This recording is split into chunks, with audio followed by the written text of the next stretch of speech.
Travis Wayne Goodsell. A warning for Mormons. We have been born and raised into the church to assume that the original church of Joseph Smith's is as is currently. We have been deceived and lied to. So, warning, as I go over the original religion, you will not recognize it. It will be foreign, it will be strange, it will be uncomfortable because of the unknown factor. When something's unknown, we tend to be skeptical of it. So just as a warning, ex-Mormons, warning. The church that you have been criticizing this whole time is not the same church. It's completely different than what you've been led to believe it is. And most of that comes from the church itself that have been lying and deceiving you. So, just as long as we get that out in the open right away. When dealing with the subject of a religion, you have many factors that qualify it for consisting of a religion. You have a theology, which I need to write these down at the last minute here to make sure that I cover each category as I explain the original organization of the Joseph Smith. Doctrine, ritual, scripture, administration,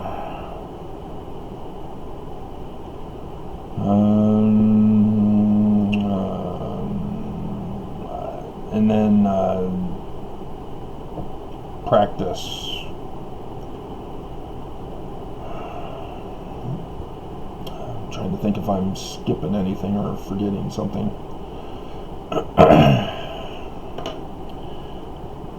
If something else comes up, I'll cover it, write it down and cover it.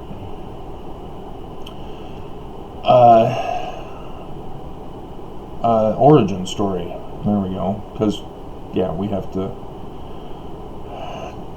start from the origin story itself as to how it got formed and the major players in the origin of it. So, like all your comic book stories, you eventually get them popular enough that you then present an origin story if you don't do it at the beginning. So, the origin story we'll start with first. Joseph Smith Sr., yes, we have to start with Sr. He and his family were Congregationalists. That's a Christian apocalyptic religion that believed that America was to be the New Jerusalem, that the apocalypse was going to be here in America. They believed in Hebrew, as the Old Testament was in Hebrew. And so they believed that that was an angelic tongue.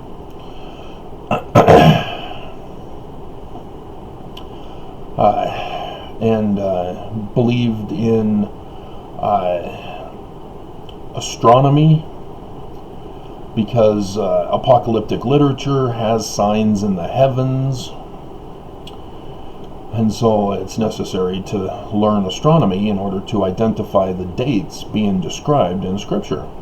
Now, already, that's completely foreign to you.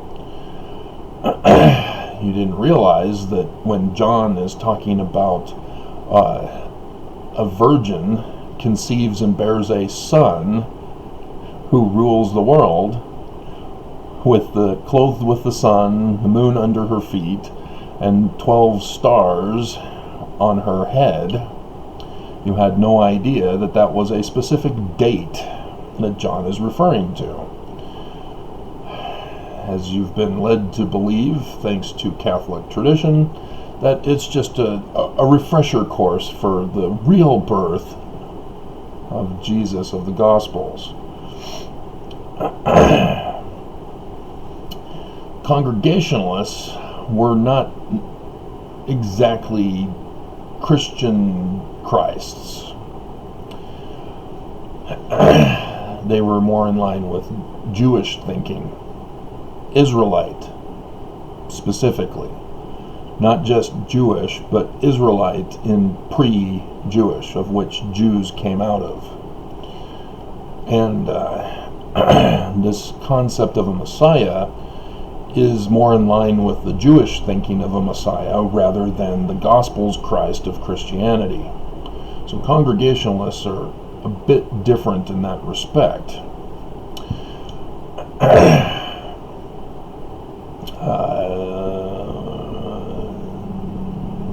Trying to think of anything else a part of the doctrine of Congregationalists and theology.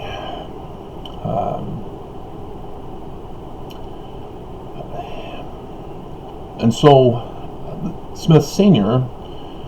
and William Cowdery, father of Oliver Cowdery, the Cowderys were cousins to Lucy Mack there in Vermont. And so they both attended the Congregationalist congregation there in Vermont by the Cowderys location. Right before 1800, right around the time that Senior and Lucy got married, a Congregationalist pastor, preacher, came into town and set up a variation of Congregationalists, which he called New Israelites. And it's clear that both the Cowderys and the Smiths were a part of that new formed organization, as Justice Winchell joined that congregation, who taught the people divining and forging, in the sense of metal forging.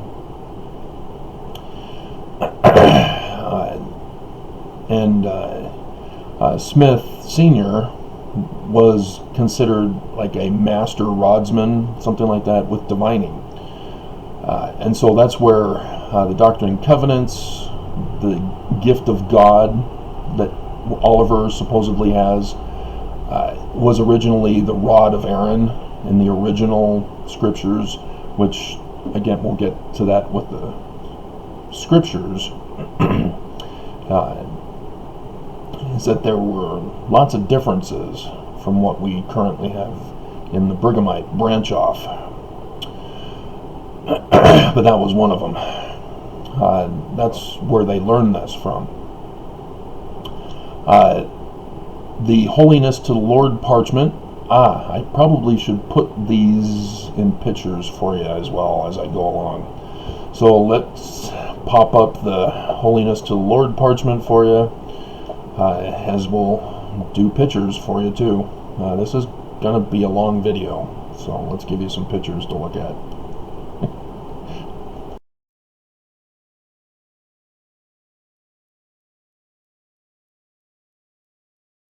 Okay, so the Holiness to the Lord parchment is just a star chart.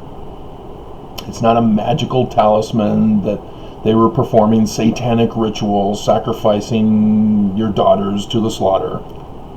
2 minutes to midnight. Nothing fun like the songs from Iron Maiden. It was just part of the practice, and it involved Jewish mysticism, which involves what's called the Tree of Life. As the Tree of Life is a holistic human inner spiritual conceptualization, I guess is the best way to summarize it. It's portrayed with a man, almost like the Vitruvian Man of Leonardo da Vinci, but a man as the characteristics of knowledge, wisdom, love, and so forth are at different sections of the body, different parts of the body.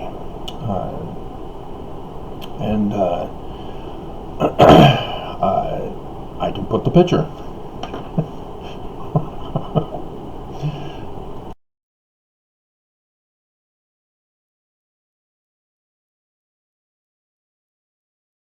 Along with the Tree of Life teachings are some other Hebrew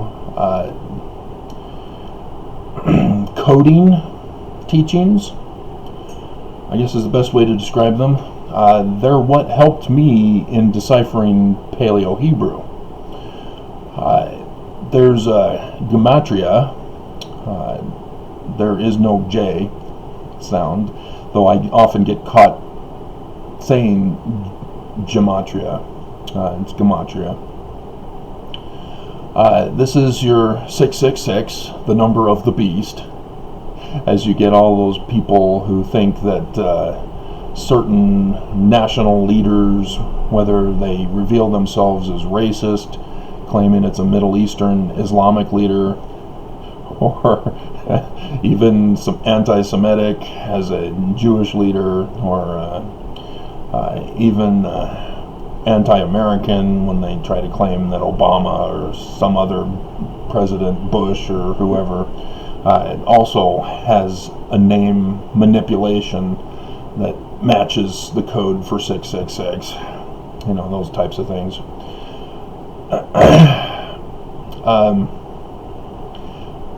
Which image of shofar total 666 in Hebrew. Shofar is a trump. So if you've not heard of Trump corresponding to 666, now you have. He does have the sign of MAGA in the foreheads of his followers.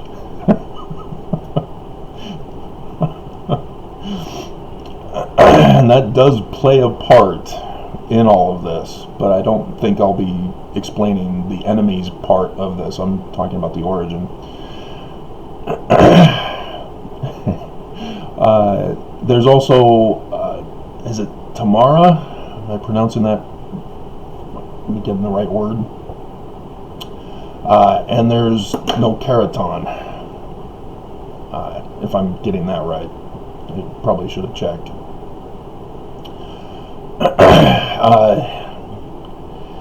If you're familiar with the works of Joe Samson, Mormon, he wrote the book Written by the Finger of God. And even ex-Mormons would love to know about this information because it shows that Smith Sr. was involved in the Book of Mormon with the Tree of Life that's in there in the beginning. He knows all this. And Joe Samson just reveals that Joseph Smith Sr. knew all this and was a part of the creation of the Book of Mormon. He doesn't realize it. He thinks that it is proof that the Book of Mormon is an ancient document.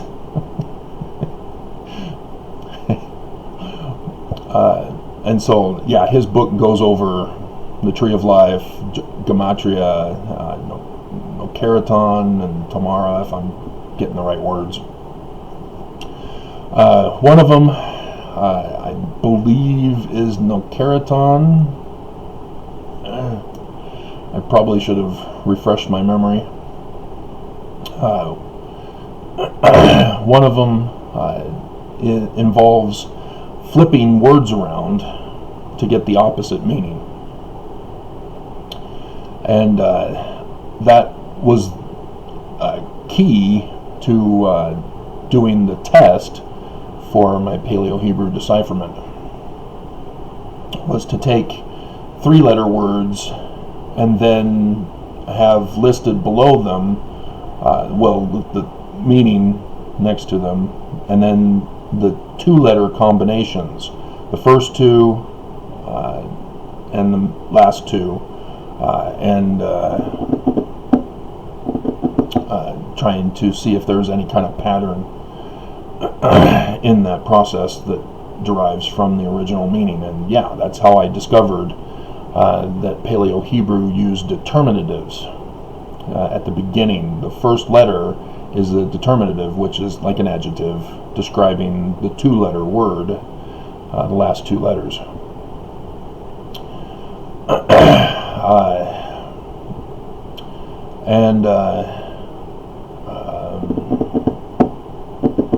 Trying to think of what the other one involves, and it's slipping my mind.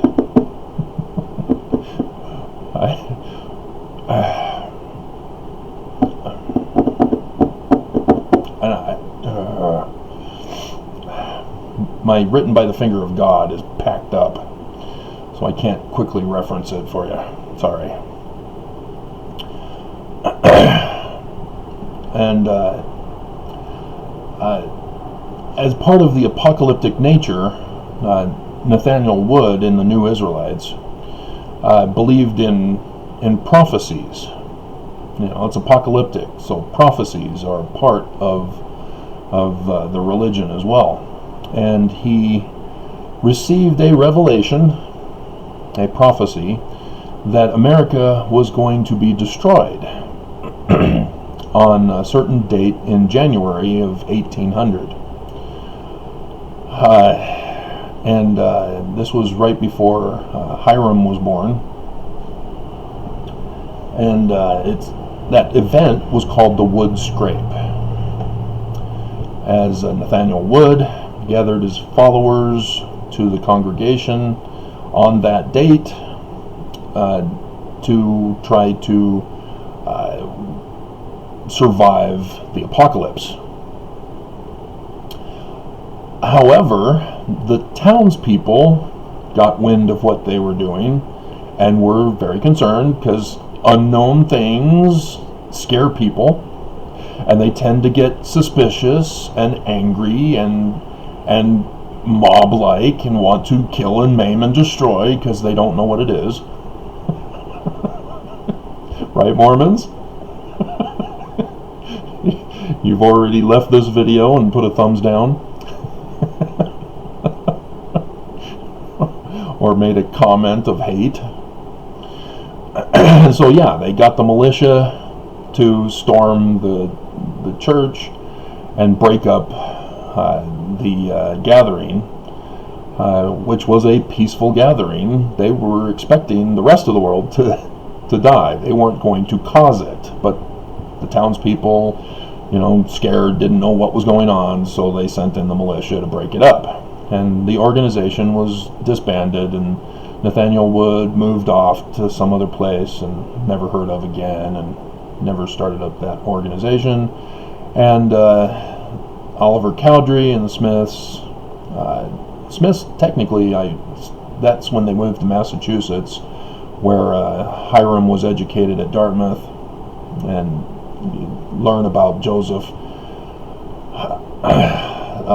as a, 8-year-old boy or something like that. So that's years later, but yeah, they resumed the original Congregationalist organization again. They weren't so extreme in their apocalyptic thinking. And so, yeah, that's where Ethan Smith later comes in after the Smiths have gone off to Palmyra. And Ethan Smith publishes the book View of the Hebrews, but it's not plagiarized in the Book of Mormon. But that gives you an idea of the mindset that went into the Book of Mormon itself, is that whole concept. that America was inhabited by Jews, Hebrews of ancient origin. So it's not a unique story to Mormonism. It was just part of the Congregationalist thinking.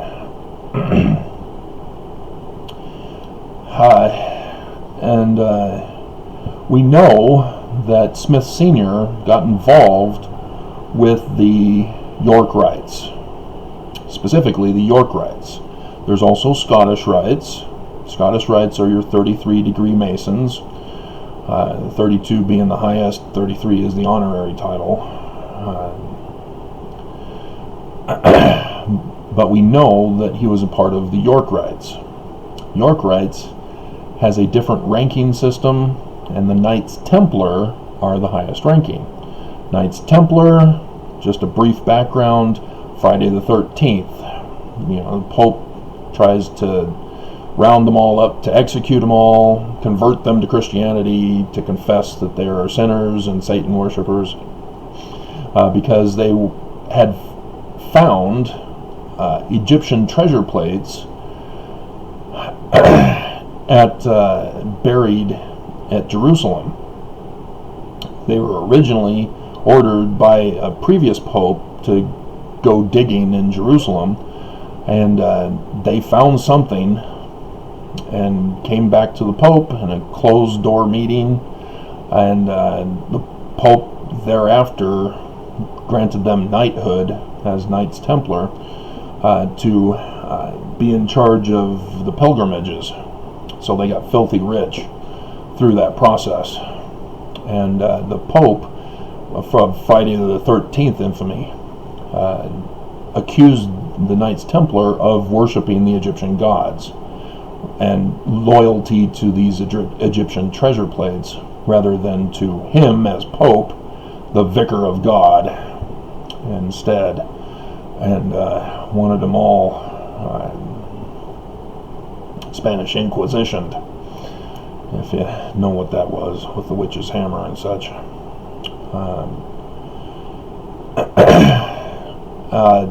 The Knights Templar were sailors. They sailed to America 1363 because there's a Kensington Stone in Wisconsin? By Wisconsin? It's by the Dakotas. So whichever state is next to the Dakotas.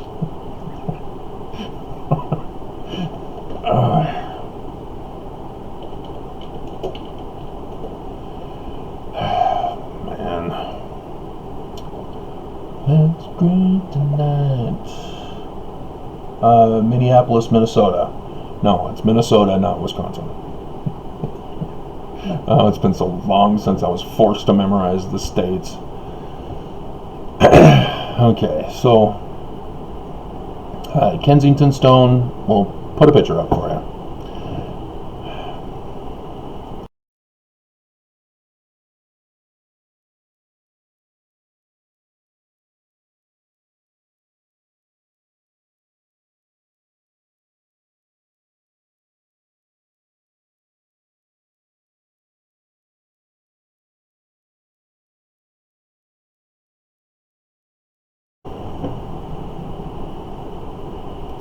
The Knights Templar utilized the rune stones, the rune language, and coded it to specifically their coding.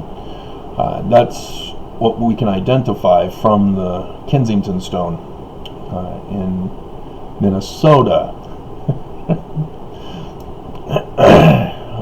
Because of specific little dots and stuff that they added to it, and a double dating system that they can then verify that it is Knights Templar that are involved with this.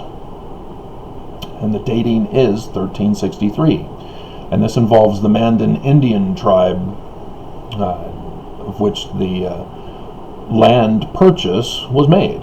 That's what the Kensington Stone is a property contract. Knights Templar purchased the land of America all the way to the East Coast. And they specifically buried treasure plates, according to myth lore, in southern Illinois. We'll get to, well, no, we can get to it. I'll talk about it and then put the picture up for you. The Knights Templar are the Holy Grail, the bloodline of Christ. But again, if you're thinking Gospels Jesus, as Da Vinci Code with Dan Brown assumes, you're going to be misled. Remember, Egyptian treasure plates. Egyptians have a concept of a Christ in the personification of the god Horus in their stories. He's the one who restores the kingdom of his murdered father from his uncle who murdered the brother. And this is their concept of a Messiah and the bloodline. So, a lineage from King David, and as I'm the one who deciphered Egyptian petroglyphs, I know a little Egyptian, as I suppose, if you know your scriptures and words of Joseph Smith. The kingdom of David cannot be found in Jerusalem. The Jews can search all they want and dig all over Jerusalem. They're never going to find King David and King Solomon headquartered in Jerusalem or any of the surrounding areas. Not going to do it. Why? They were Egyptian pharaohs of the 18th dynasty specifically. And the Book of Mosiah dynasty, which in Paleo-Hebrew, David Moses dynasty. And this is the bloodline that the Knights Templar were protecting with the Egyptian treasure plates.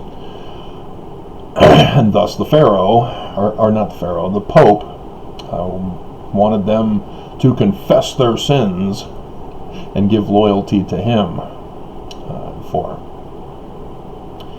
And they buried their Egyptian treasure plates in southern Illinois because their intention was to turn America into the New Jerusalem, where the restoring King David, personified by Horus, was to restore the ancient order, the ancient kingdom, and establish the millennial reign of peace. And they put it there in southern Illinois because of their understanding of astronomy. They're sailors. They know the stars. They know the signs in the heavens. They know that in John's Revelation, you have signs in the heavens which give a precise date. They know those dates. And that's why they X marks the spot in southern Illinois.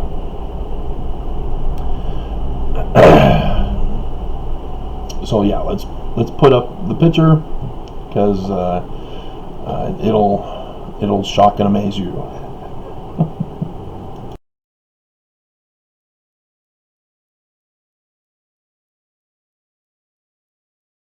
So yes, the Knights Templar, thanks to John's revelation,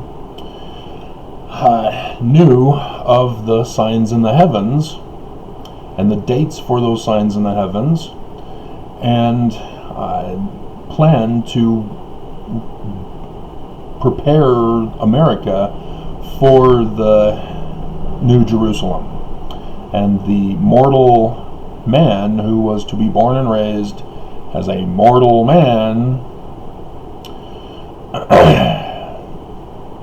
to be the King of Kings, Lord of Lords, the great high priest of the ancient David Moses order.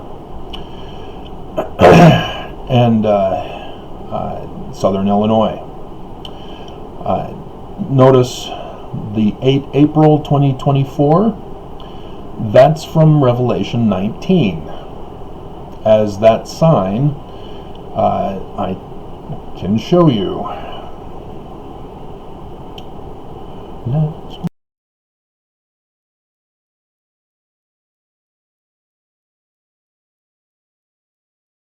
So from the sign you can see how it was fulfilled in Revelation 19. You have Pegasus, this is the horse upon which all Christians believe a space alien is going to be riding to Earth on. No, it's a sign in the heaven. He specifically says, a sign.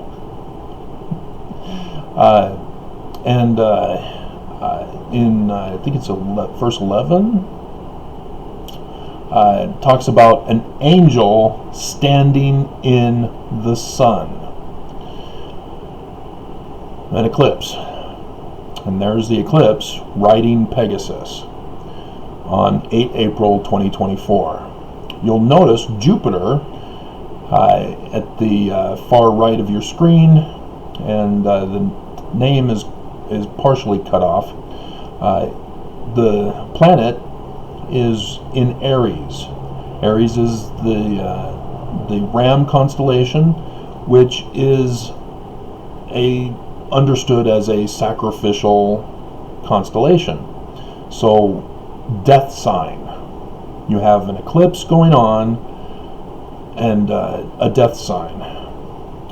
Jupiter in Revelation 12 is the man-child, as John talks about it there. It's supposed to be translated male child rather than man-child, but you get the idea. It's a sign in the heavens. And so planets and constellations are to replace the anthropomorphizing of the sign. And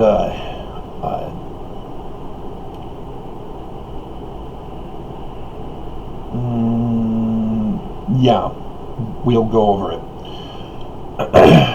The Knights Templar realized that there were 3 days of darkness, and I'll put the pictures up after I talk about them here. 3 days of darkness over America. You saw the two, the beginning and the end, that cross in southern Illinois. There's a third one that takes place in 2023.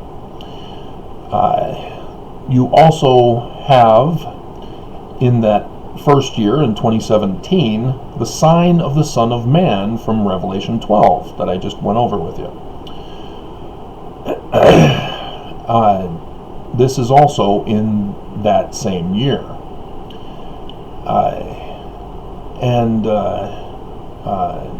I'm wanting to skip ahead to the scriptures section of the Origin Church.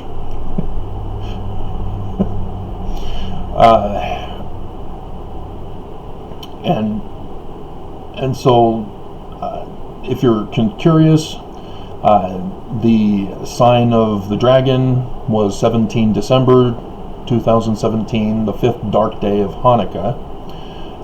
And the stars falling from the tail of the dragon sign in chapter 12 as well was the 2nd of January 2018. So boom, boom, boom, right in a row. As I didn't tell you about the date of the man-child, sign of the Son of Man. And all of Mormondom should know the significance of January 2nd, 2018, when the stars were falling from the tail of Draco, the quadrantid meteor showers. That was when Monson died. And Nelson was identified and confirmed as being Mars. But we're talking about the origin story, so we're not going to go into that.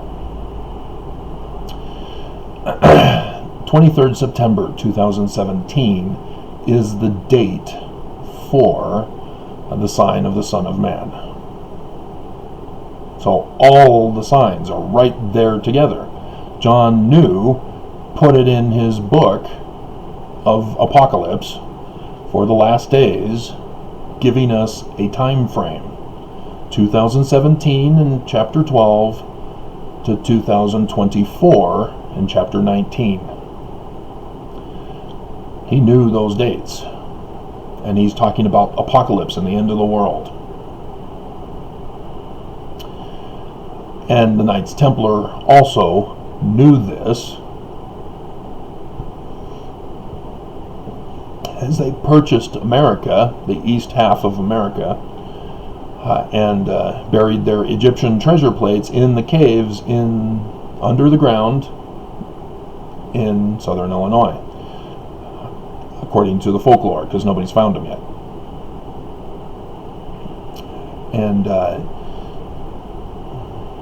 And so X marks the spot. Smith, I should put the pictures up and then continue on with Smith.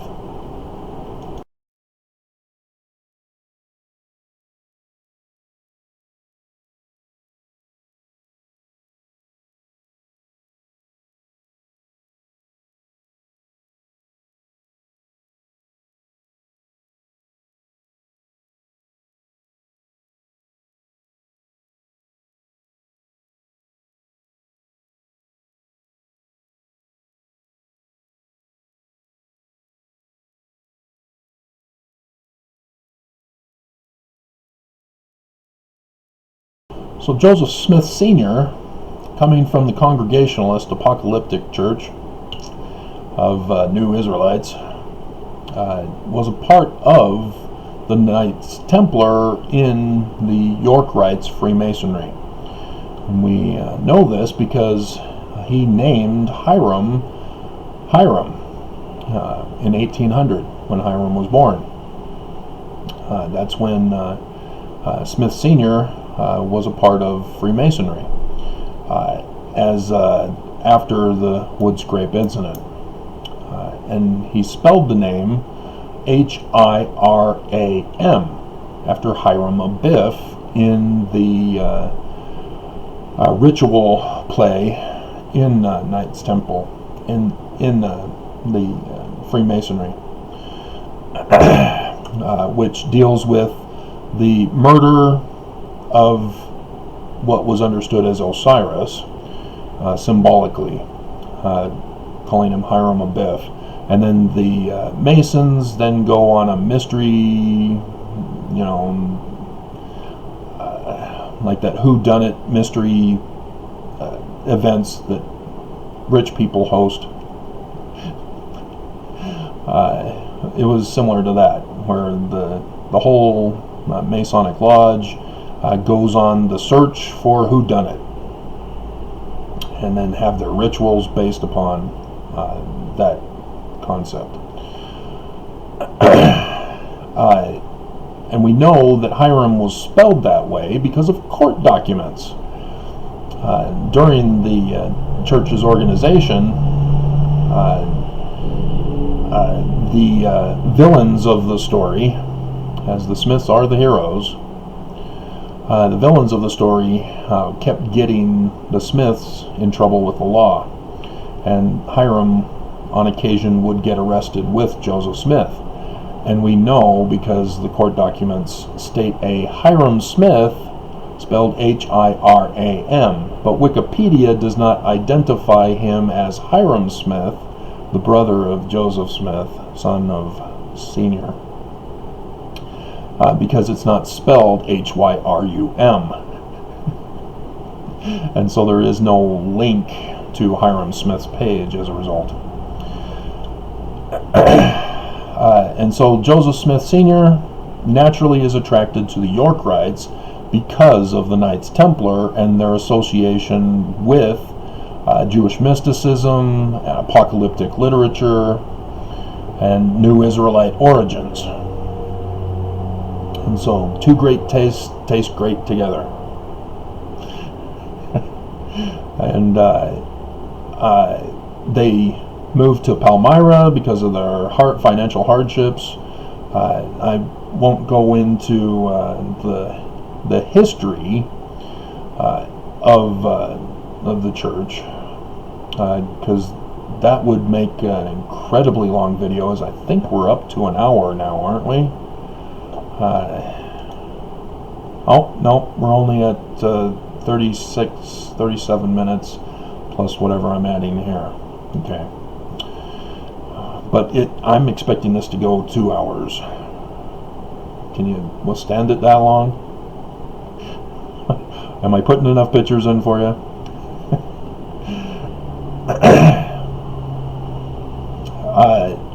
They moved to Palmyra. Hiram Smith joins the Palmyra Lodge, York Rites Lodge, because he doesn't get the car. Smith Sr. gets the car. In 1818, becomes a Master Mason. And as a Master Mason, he gets his own lodge. So he gets to take the car to work. It's actually the horse. And so Hiram has to walk, and so it's a shorter distance from Manchester Farm that they move to after he becomes a Master Mason. That's what they do for Master Masons. They take care of each other financially and take care of the family and such to help each other out. There is a real brotherhood involved there. So, yes, Smith's got the Manchester Farm because he became a Master Mason and was able to take the horse down to Canandaigua, New York. That's where his lodge was. And having a farm, you have a coopersmith shop. That's a barrel making shop. And it was necessary for the farm, to put the apples and whatever you farm into the barrels. If you use gunpowder to store, you can't use metal. You have to use copper. So a little foreshadowing for you in the story, as is necessary, because you don't want to put anything in the story that will not be brought up and explained later. But we do want to give you, what are they, eggs or whatever they call them.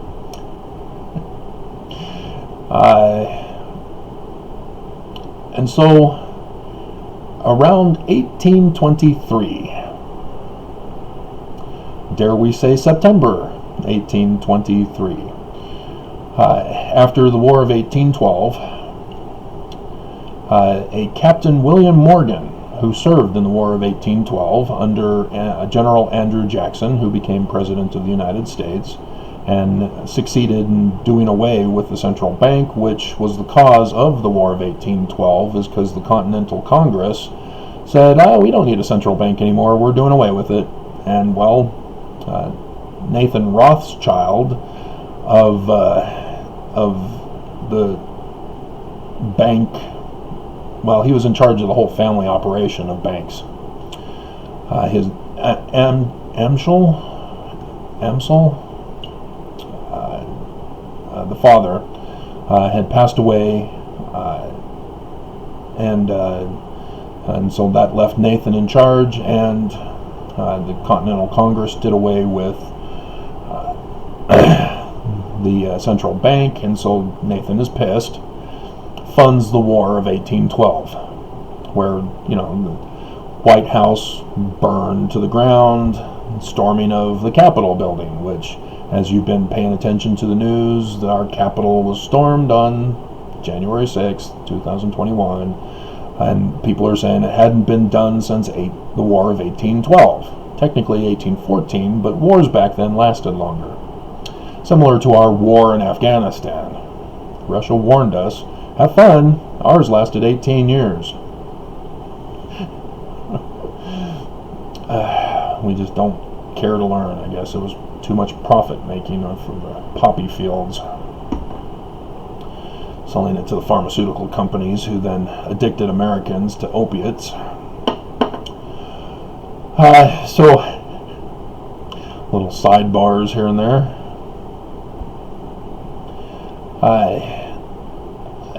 Captain William Morgan had found out from that War of 1812 about a secret plot to take over America by the Illuminati, founded by Johann Adam Weishaupt on 1st of May 1776.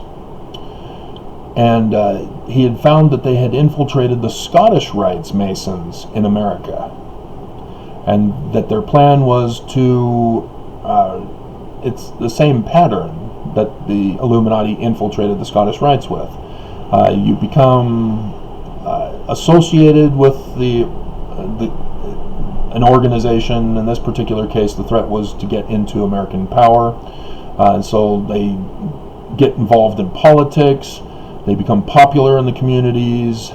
They rise up in positions of power to eventually take over the American presidency and thus overthrow America.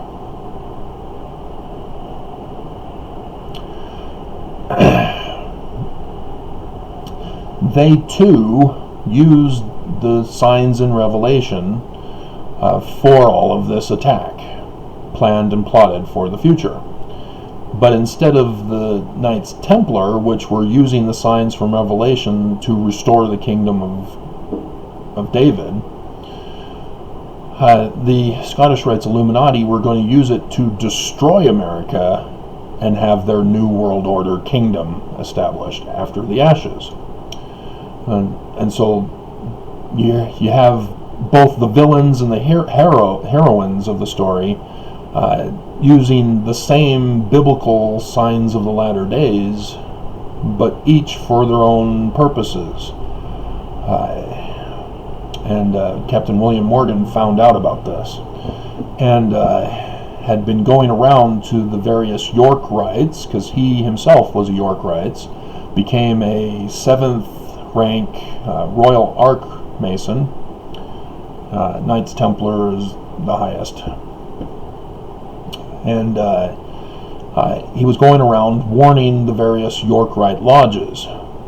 He had gotten a hold of the Batavian press in the York Rites district, and Stephen Miller? Or am I confusing Stephen Miller with the neo-Nazi in Trump's administration?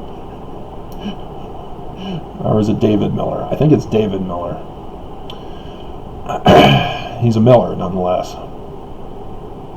He owned the Batavian press and made an arrangement to give a contracted prepayment to Morgan for him to be able to spend full time working on the manuscript for the book. And so he couldn't do it there in Batavia, so he came to Canandaigua, New York, to work on the book.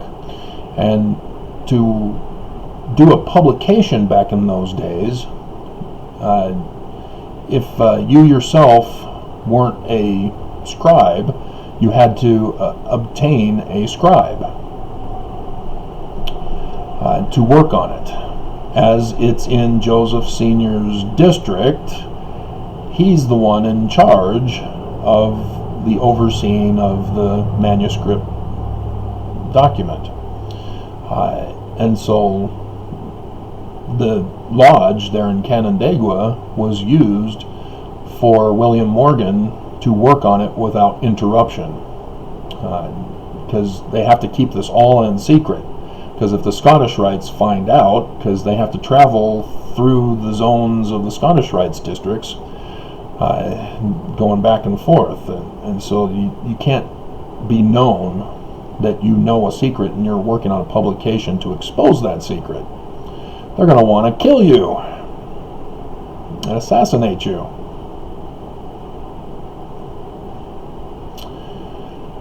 I have after falsely having you arrested, storming your jail cell to have you assassinated. Again, that information will be covered in the origins of Brigham Young's reboot religion.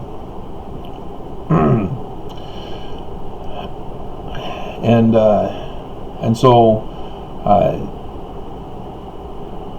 if you're wondering how Junior fits into this, as you're going, wait a minute, Junior, isn't he the founder of the church? Yeah. Well, he could have gone with his brother Hiram, but he can't become a member of the same lodge as a family member. No nepotism allowed in Masonry. But he can go and observe and watch. He can't become a member, though. And so Junior could have gone with Hiram, but if you're a daddy's boy, where are you going to want to go? Especially if you get to ride the horse or the carriage. Yeah, you go to Dad's Lodge in Canandaigua. Especially after you get a visit from a guy who's claiming that there is an evil villain organization that wants to destroy America in the future. And so, yeah, Junior knew about it. It's clear Hiram wasn't selected to lead the church as the older brother because his lodge was in Palmyra and not in Canandaigua, where William Morgan was working on the book. So thus we can make the connection that Joseph was chosen to be the leader because he was there with his father when William Morgan was working on the book. And so now you understand what Joseph Smith is referring to when his history is written about having an angelic visitor, originally named Nephi, not Moroni, coming into his room and telling him all about the end of the world and Egyptian treasure plates buried in the earth, as Joseph Smith also talked about seeing a cave filled with Egyptian treasure plates. And you'll know that Joseph had his rocks in a hat translation trick. Well, again, a hat represents the earth. You bury Egyptian treasure plates within the earth, within the hat, and then you have rocks over the top of it that you're able to translate with. That's the exact same pattern as when Joseph Smith obtained the plates in September of 1827. He claims that only once a year he would go back to that location and receive instruction from this Nephi guy. Well, it's all code. He's talking about Captain William Morgan coming to the Canandaigua Lodge to write his manuscript. And that's why Joseph Jr. is aware of all of the threats to America. It's because he's listening in as it's being dictated to a scribe who's writing this all down. Joseph Jr. may have even been involved in writing. We aren't quite sure. We do know Oliver Cowdery got involved. But it's unclear.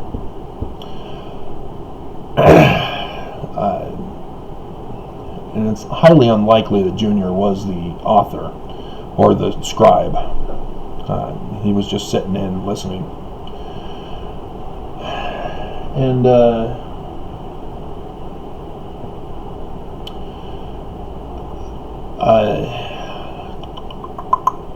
so remember, the way it's written in church history by Joseph Smith in 1838, though it was the current version that we have in canon is the Willard Richards edit version. That's why Moroni's in there instead. It was September each of those 4 years. September, September, September, September. The same time period. There's a reason why September. And if you recognize September 23rd, 2017 and April 2024, you're probably on the tip of your tongue making the discovery.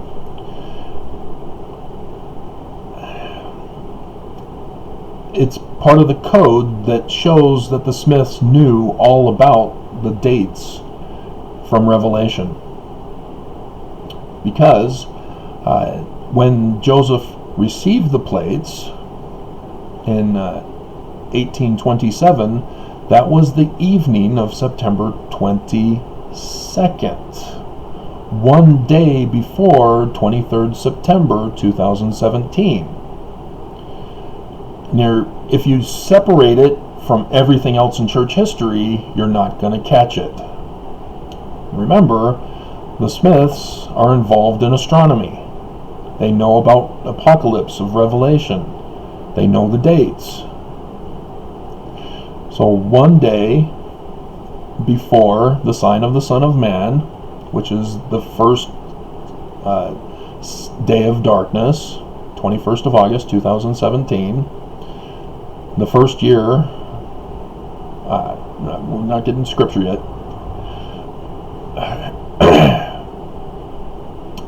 When was the church organized, guys? The date. Because the Book of Mormon was published in 1829. So now they had to figure out, okay, now what do we do? How do we get this presented to people? How do we sell this to people so that the warning message can get out? I'm jumping ahead. 6 April 1830. 2 days before the final day of darkness, 7 years later, in 2024. 8 April 2024. See how they did that? They are coding church history events with the signs from Revelation for the last days. I told you this was going to be new and strange and scary, such that you're going to want to destroy me. Okay, now let's get to the Book of Mormon.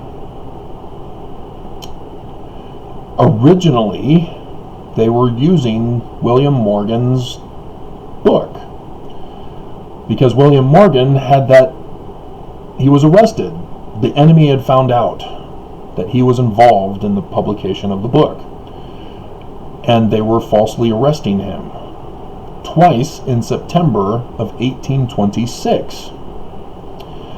And it was clear they were not going to let him go. They were on to him. They let him know that they were on to him, and they threatened him to be silent by continually arresting him. So after the second time, David Miller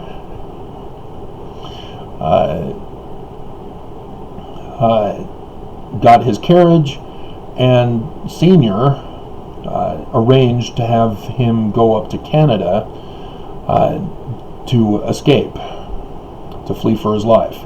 Senior then took on the responsibility to make sure that the book gets published,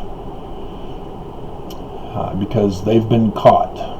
And so apparently they hadn't made the connection to Senior yet. Remember, we still have to do the villain origin story. A villain had found out eventually and infiltrated the Smiths organization. And you can read all about it in the Mason section in Wikipedia's article for a certain member of the church. who exposes that he knew all about that plan. And then you realize how horrifyingly sad it is from what he did.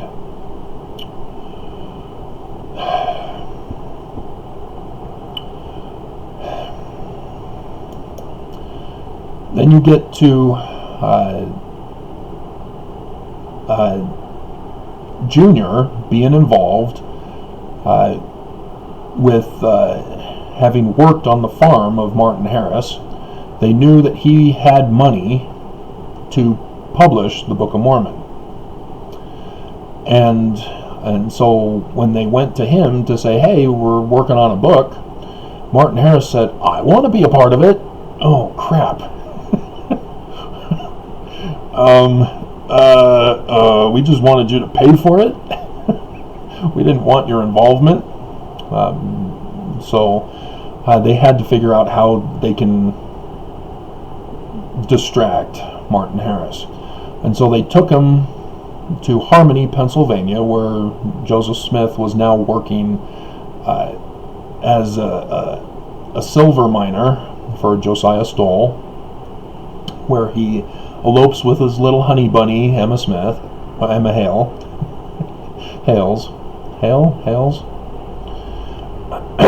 They're in Harmony, Pennsylvania, north of Pittsburgh. Not Susquehanna River. North of Pittsburgh. That's the Methodist community of which the Hales were a part of. North of Pittsburgh. I have a playlist of the Harmony, Pennsylvania scandal. If you want more details about that, I got several videos as I provide information on Harmony. And Martin Harris, demands to have characters.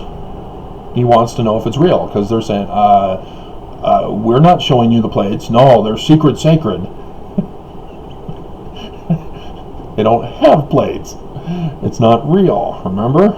They're using the Knights Templar lore as the code for all of this. They can't be discovered. If they're discovered, they're going to do what they did to William Morgan. They have to get the warning message out. And so, Joseph Smith provides the Anton transcript, as Martin Harris then takes it and runs off to New York looking for a professional who can verify that the characters are legitimate. And nobody would. But they use that to claim that the prophecy of Isaiah was fulfilled. And not quite. But if it works, great for the theology. And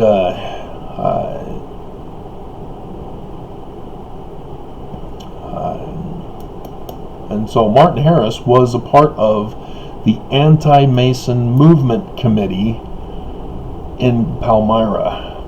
Another reason why to move the whole thing away from the farm and the coopersmith shop where the copper plates could be made, as you use copper to distract from anybody who might be suspicious about plates being made there.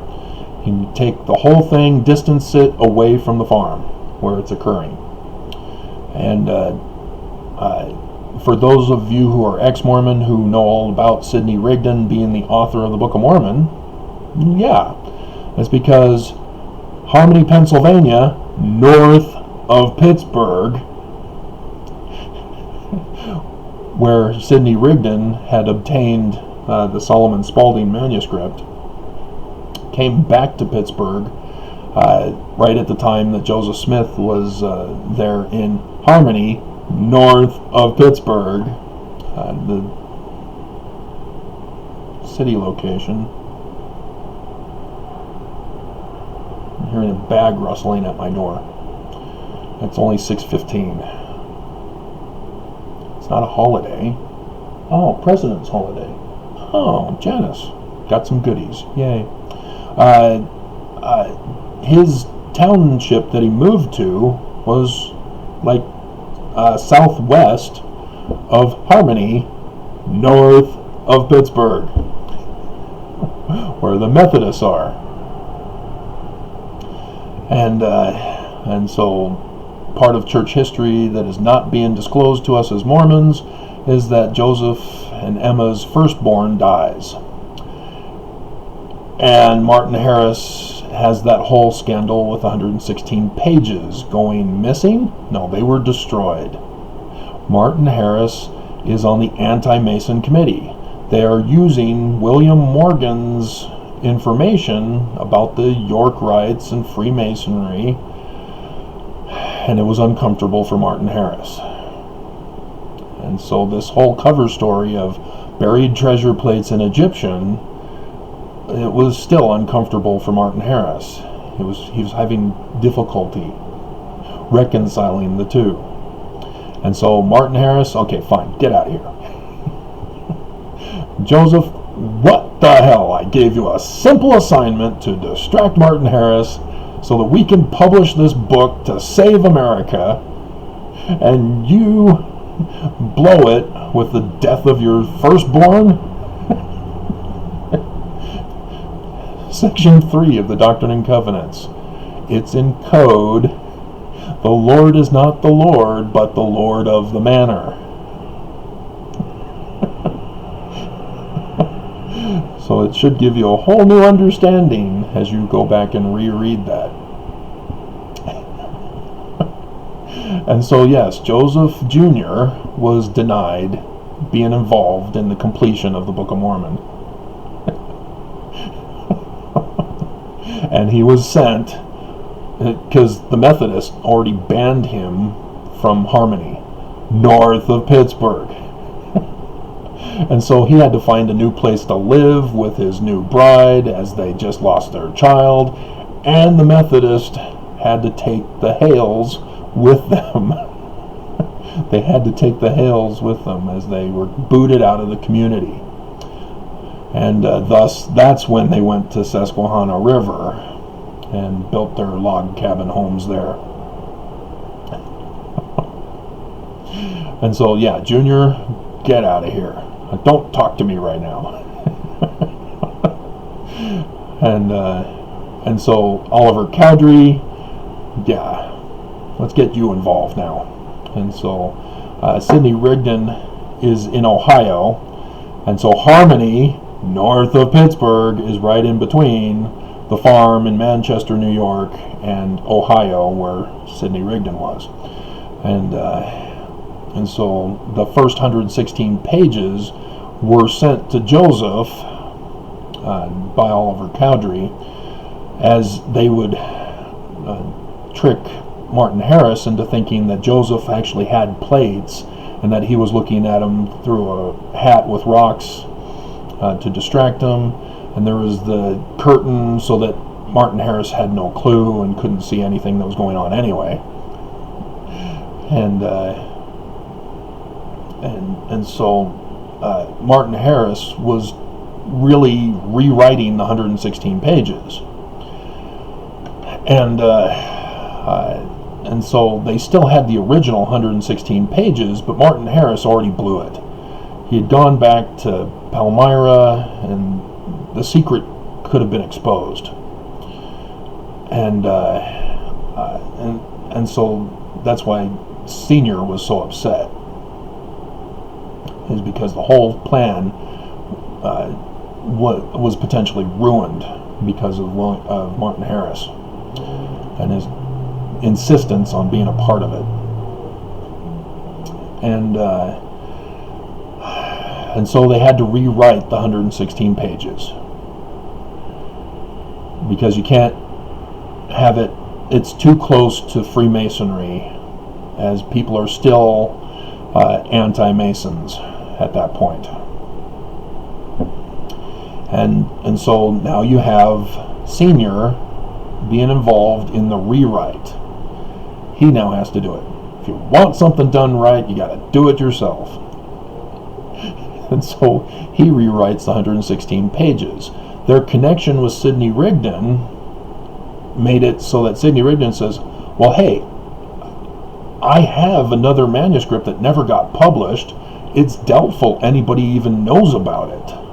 Why don't we use that instead as the cover story for your message warning, your coded warning?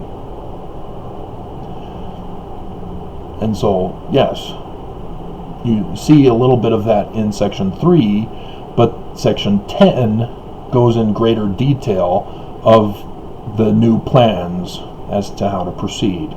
And they're recording this in code for us to read all about. As Sidney Rigdon will begin with the Book of Mosiah. After the Words of Mormon is the bridging section between the 116 pages and what the Solomon Spaulding manuscript is going to be about. And so Senior knows about the Nephites and the Lamanites and the Lehites from the Solomon Spaulding manuscript, and so he then tells a new story.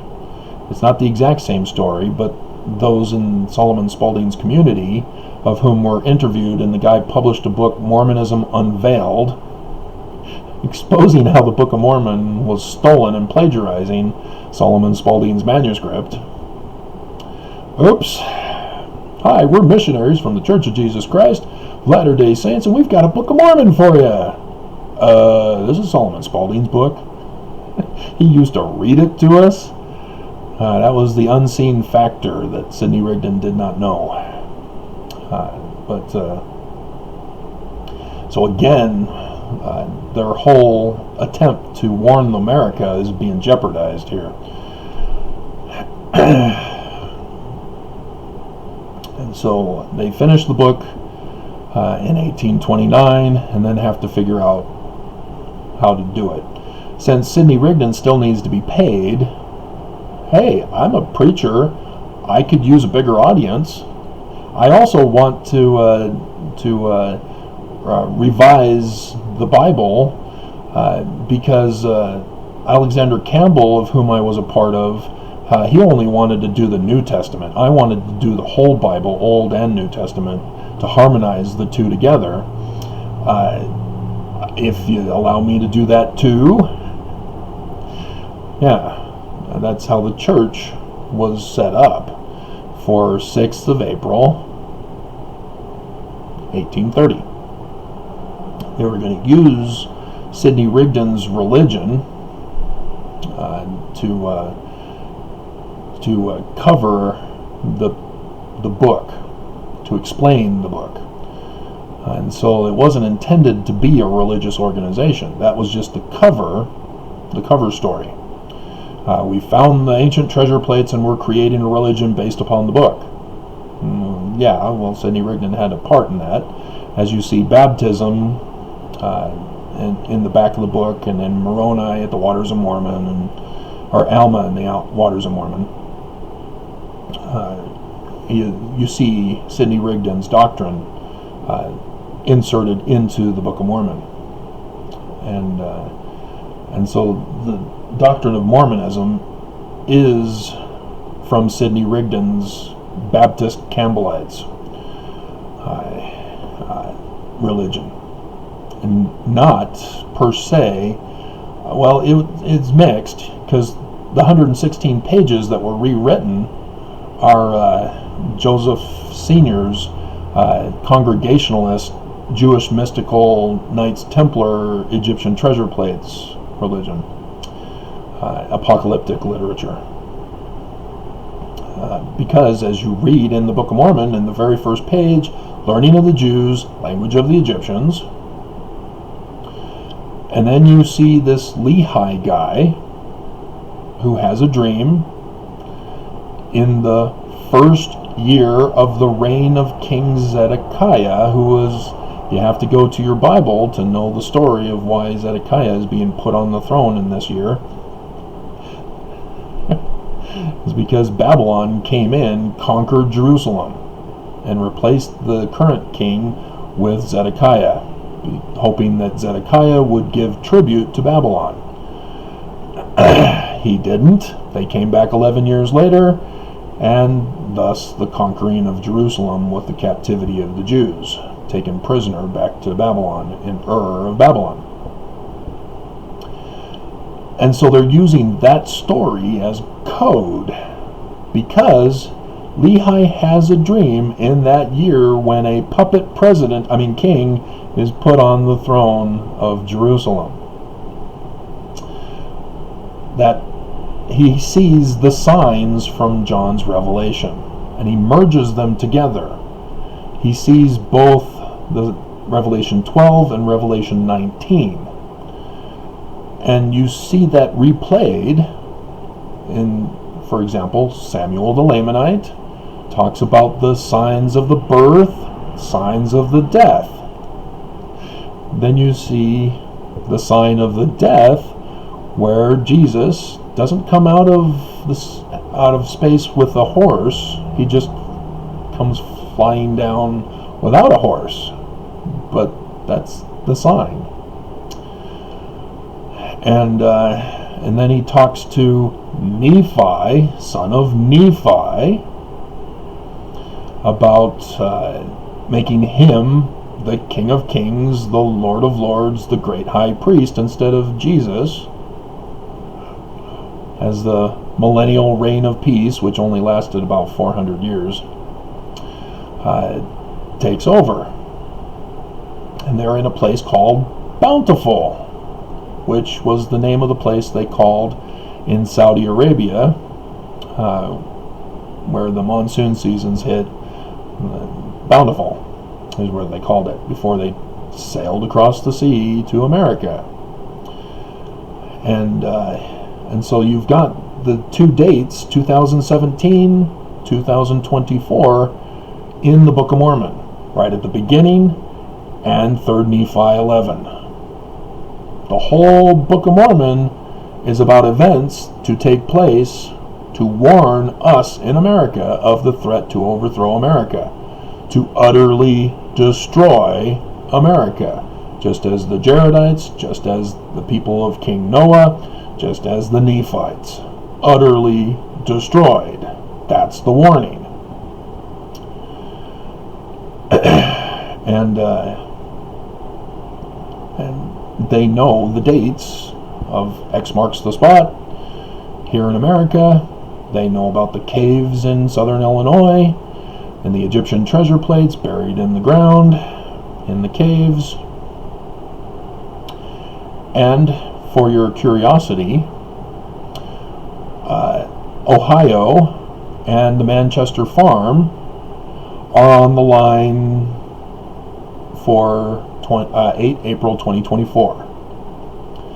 The church history sites for 21st of August 2017, Missouri, Adamon-Diamond, and Independence. Not a coincidence.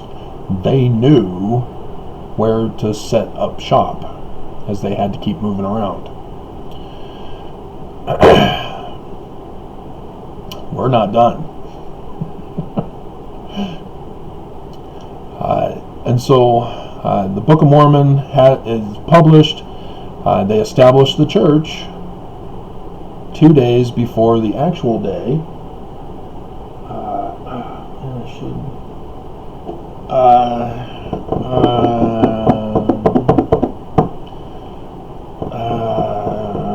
No, I can't. Okay, I only have 30 minutes. All right. We still have, we still have the 7 o'clock and the 4th day of hearings. But, so where was I?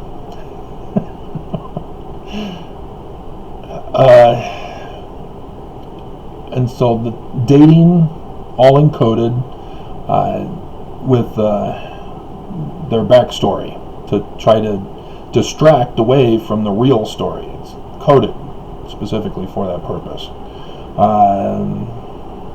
And so the theology, learning of the Jews, language of the Egyptians, and Horus to take over the throne and restore the kingdom of David.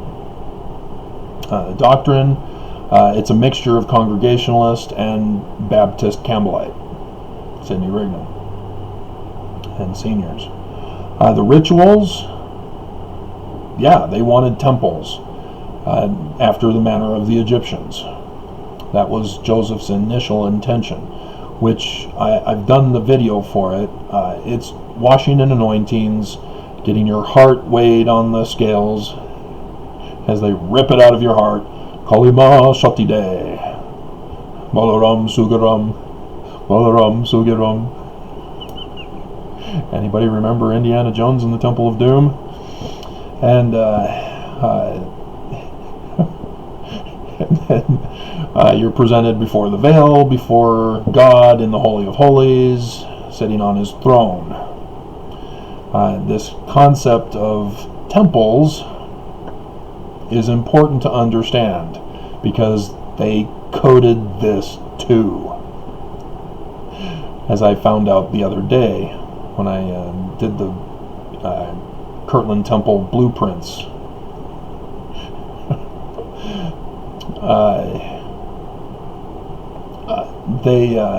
The temple is understood as part of the creation story of the Egyptians, of the waters being separated, dry land appearing, that whole concept of birth and rebirth.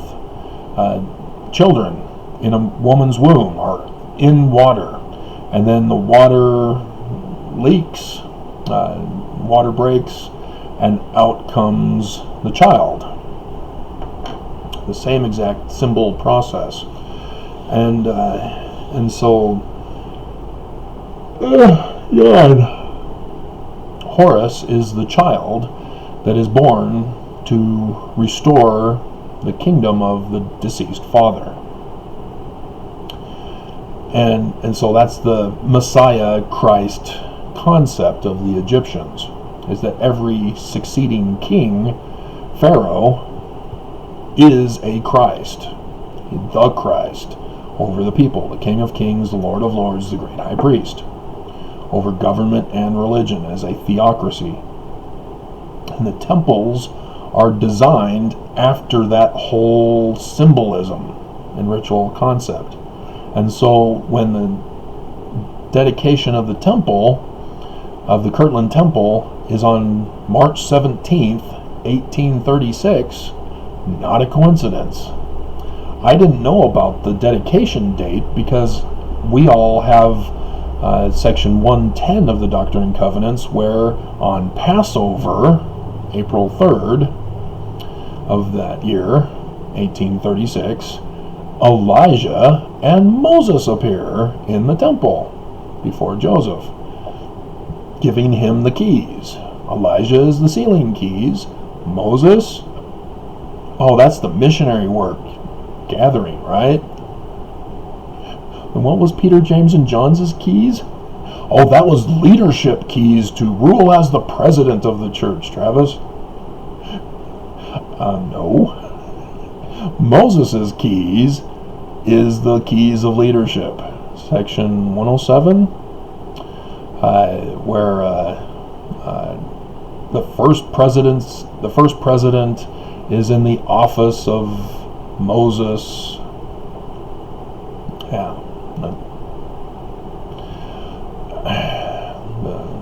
The Brighamite reboot purposely altered it with their reboot.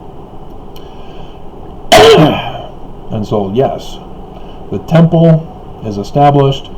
Joseph Smith Jr. claims that during Passover, if you understand the learning of the Jews about Passover, that refers to the Exodus. What is the Exodus?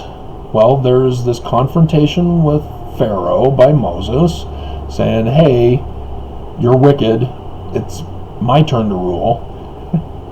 I've got the serpent staff to show it, and you have 3 days of darkness, you have stars falling from the heaven, and you have a virus.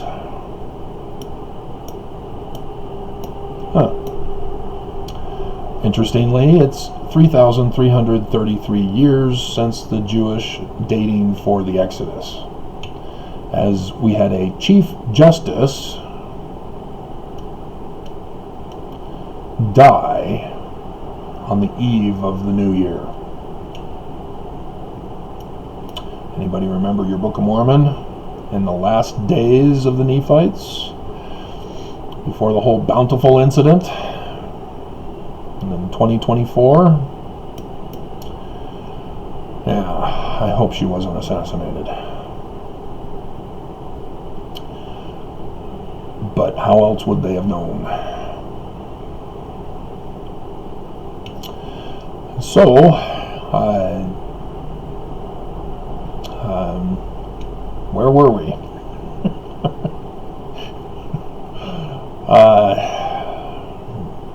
Yeah, the temple. And so, yes, Joseph Smith becomes the Messiah. That's what that meant. Jews understand it that way. Joseph Smith is doing it during Passover. Elijah and Moses during Passover, 1836, after it was dedicated on March 17th. The whole symbolism of the child being born to take over and restore the kingdom. Junior.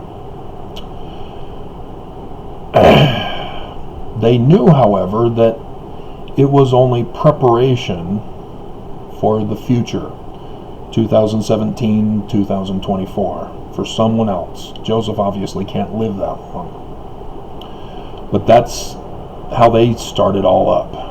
That was their intention. And so their scriptures involve the coding. The Book of Mormon is the main scripture, the keystone scripture. Not the inverted pentagram of Lucifer keystone of the Illuminati, but the Book of Mormon, as recorded by Wilford Woodruff, and made to be a direct quote from Joseph instead in the introduction by the Brighamite branch, the reboot. But the Doctrine and Covenants was supposed to contain the lectures on faith. That's the doctrine part, and it was removed in Brigham Young's edition right the year before he died, when he put in section 85. I refer you to verse 7 and 8. But his also intention was not only to pay Sidney Rigdon back by having him revise the Bible, but Joseph Smith wanted to have Egyptian records. You know, the Knights Templar, Southern Illinois, Egyptian treasure plates. He still wanted to find them to justify the whole thing and prove that it was right. And so the papyra comes rolling into town. It was like heaven sent, literally. So yeah, they did all they could to buy those papyra, and he named them the Book of Abraham and the Book of Joseph. Now, if you don't know your Ezekiel 37 prophecy, you've totally missed the point, as you think that the Book of Mormon is supposed to be that fulfillment. Nelson. That was the whole scriptural focus, was to correct the Bible, because they understood that the Bible was taken from Egyptian petroglyphs. and the stories from text. And that's trying to come alive. Oh man. And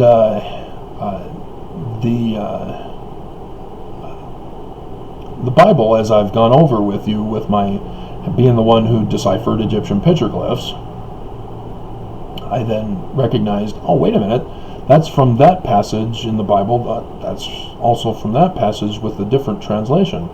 The Egyptian Heliopolis petroglyph, for example, is translated in multiple ways. And it is portrayed in several of those ways in the book of Genesis.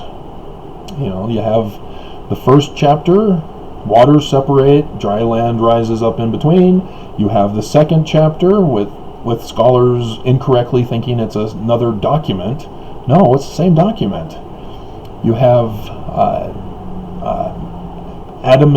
Adam, man, being formed, and then he's by the moisture that falls, and then you have the breath of life being given to the man as he now is alive, and an actual human boy, Pinocchio. The breath of life is Shu, the father of Geb, who is earth and soil, which Adam in Hebrew is soil. And so now these are the generations of heaven and earth. What generations? We're talking about human offspring, and you're talking about heaven and earth? Yeah, it's using that same hieroglyphic picture to tell the story of creation in the various translation of that one single petroglyph. And moisture is Tefnut, the wife, the mother of Geb, the wife of Shu.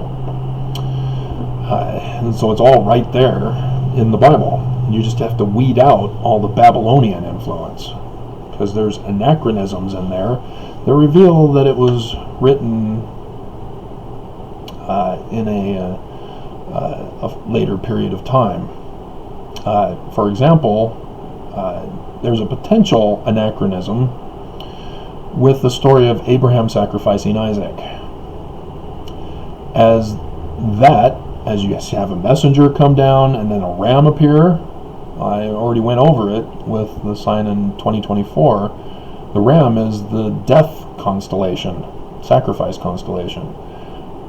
And yeah, that's a star sign that is being told in anthropomorphic storytelling. The sign for that was 8 April. Oh, wait a minute. Not 2024, no, 4 AD. And so they either projected the date for the future, or it already happened and they were trying to then tell a story already knowing about it. And that's the more likely scenario.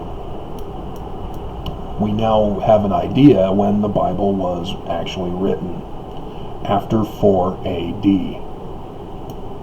April 8. 20 years before the next total solar eclipse, on April 8, 2024. 2020. 2020 is when the Jewish New Year of 3,333 years, remember, Scottish Rites, Illuminati, enemy villains of the story, doubled. They have the double eagle from the time of the Exodus, where a virus caused the Exodus. Starting to see what's going on here. The villains of the story using the prophecies of the Bible to destroy America. The heroines of the story are using it to restore the ancient kingdom of David Moses.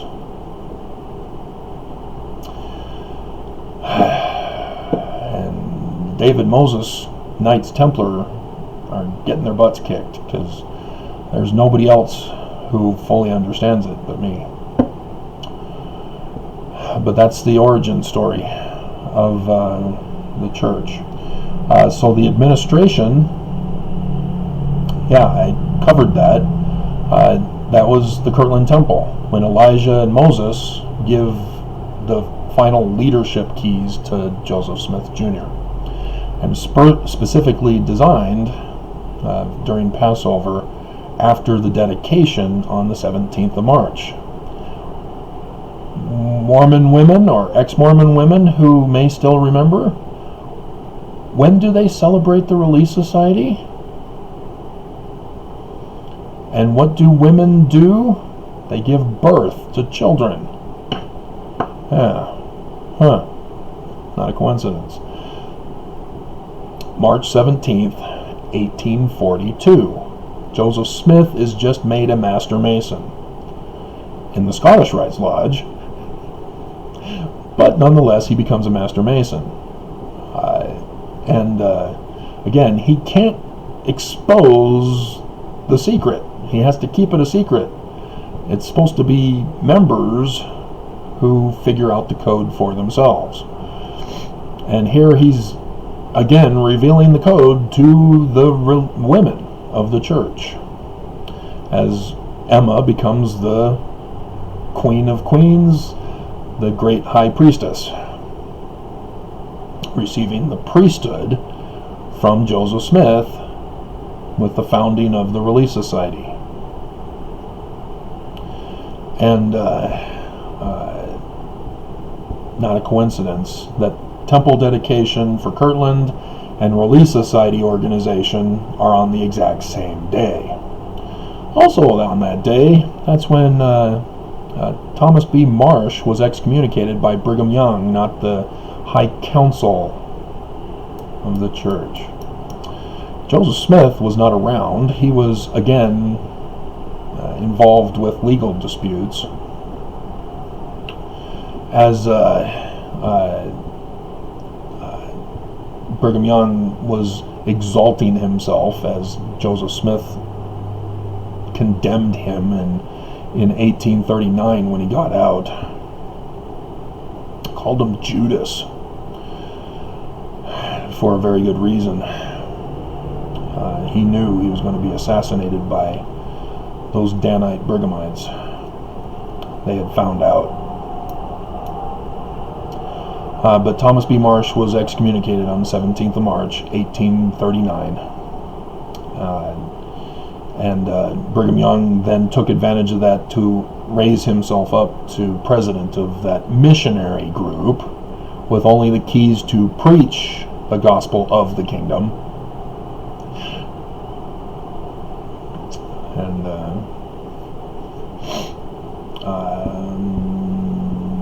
So that was the intended administration, is that Joseph Smith Jr. becomes the president, which is the Messiah, the Pharaoh, for the organization, to prepare the way for the last days version, of which everything symbolizes and is encoded for.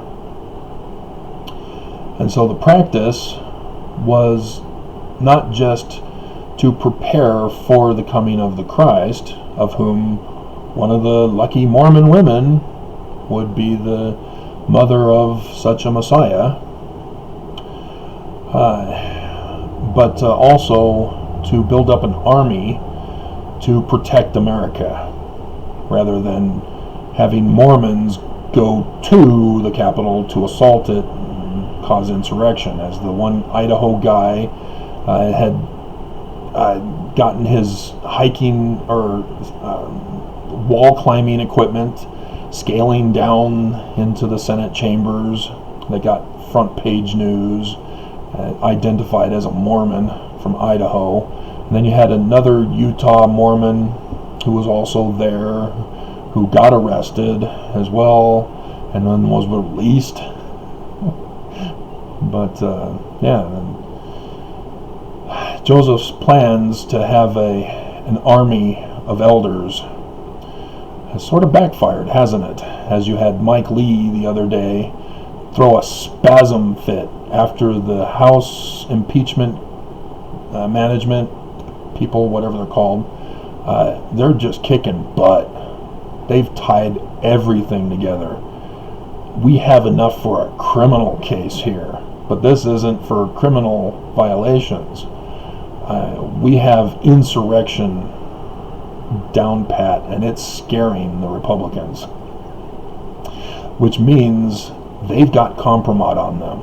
There is no way in hell the GOP would just betray America unless they themselves have compromise.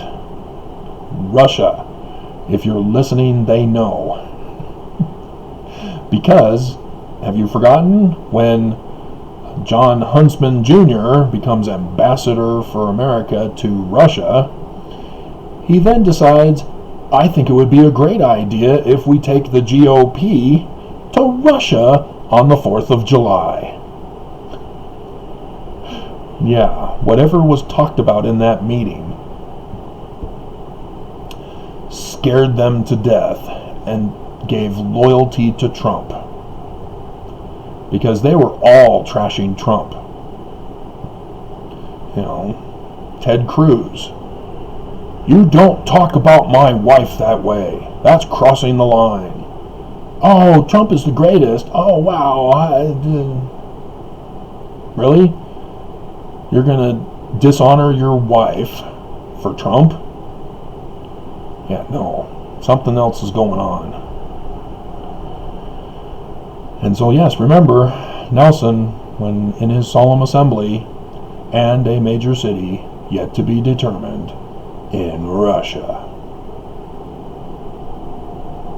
Now go back to your Revelation. There's a dragon who's in control of the beast, which is a king, and also a false prophet. Not a coincidence. So, that's the origin. That's the practice that was supposed to be intended. Gone over the administration, gone over the scriptures. We're supposed to have a revised Bible. The merging of the Bible with the Egyptian records to correct the errors, to fill in the gaps that were taken out. Just as the Book of Mormon says. And the brass plates was that fulfillment. And it's supposed to go all around the world, but where is it? And then the ritual went over the temple, all based upon the Messiah, and the doctrine and the theology. So that was the origin of Mormonism. And yes, he was assassinated as he ran for president, as he came out and said the Hebrew Bible has been translated incorrectly, and Heavenly Father was a man, and an exalted man was as we are, and we are as we were. Whatever that saying was. And so,